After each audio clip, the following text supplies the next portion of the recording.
took a set. Drew took a set of prints. They're laying over there. Over the course of the last 3 years, the District 94 Board of Education has dedicated a significant amount of resources to improving West Chicago Community High School. Last year, we ended the year early with the intention of undergoing a major construction project during the summer of 2016.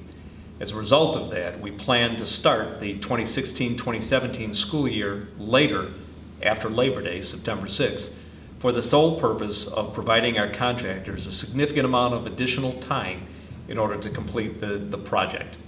The scope of this project really included a complete overhaul of our math and science wing in the building. We're currently sitting in one of our chemistry classrooms right now, where changes have been dramatic. Some of the things that we've included here have been creating small individual group workspaces and really providing science instruction that isn't limited to just the classroom. Frankly, when students are walking through the hallways and they enter into the science area, they will find that science instruction happens in both the classroom, the hallways, and in a central area of our science department that we're calling the nucleus,